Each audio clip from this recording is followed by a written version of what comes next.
Hey, welcome to the Hunter Controller programming video. We'll be covering the topics of how to program your start times and run times and days to water into the controller. And we'll be using the Hunter Pro C controller for the example. It's a very easy process. We'll get you right through this. As you look at the controller here, keep in mind you've got the dark blue area of the face pack. That's where you're going to have your set program start times, your set station run times, and set days to water. So kind of all the action happens here in this dark blue area. I've got a chart here to the left, and I want to briefly touch on programs A, B, and C.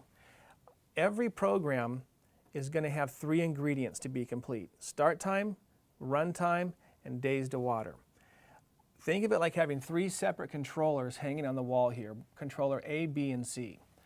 Within each of the programs, the first ingredient, start times, you can have up to 4 cycle starts for the program maximum. You don't need all 4. You can use all 4. You have to have at least 1 cycle start for that program to begin. You do get up to 4 though. And as far as the run times go, you can include every station that exists in the controller, part of them, some of them, 1 of them, 5 of them, whoever you want to invite into that program with the runtime will operate under that program. And then the last portion is days to water, and you can select yes or no for your days to water within that program. We're going to set up a program, one for the lawn area, which wants to water 5 days a week. And then program B we'll set up here briefly is going to be for some trees, for example, that only want water 1 day a week. And first I'm going to have you program the current time and day by turning the dial to set current date and time. The first thing you'll notice is in the screen the year is flashing. It's also denoted by the word year here in the lower right corner. We're going to be using the plus and minus button to change whatever is flashing, and then use your left or right arrow to navigate forward and back to the other settings. So plus or minus changes whatever is flashing, right arrow and left arrow navigates through this feature of current date and time. It now shows 2008, so we'll hit the plus button twice, and it shows 2010. If you're happy with the year, hit the right button to go to the next feature, and that shows month.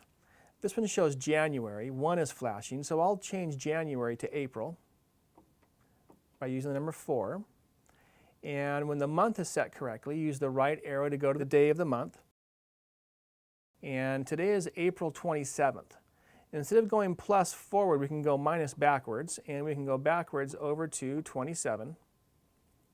When the day is set correctly, you'll use the right arrow button. And the next one is AM, PM, or 24-hour mode. Right now it's flashing on AM. That is correct. I could change that to PM by using the plus button, or I could hit the plus button one more time and it goes into the 24-hour mode or military time. We want AM in this case, so I'll hit the plus button once more and it goes showing AM in the corner. Hit the right arrow, and now we're dealing with the hours and minutes.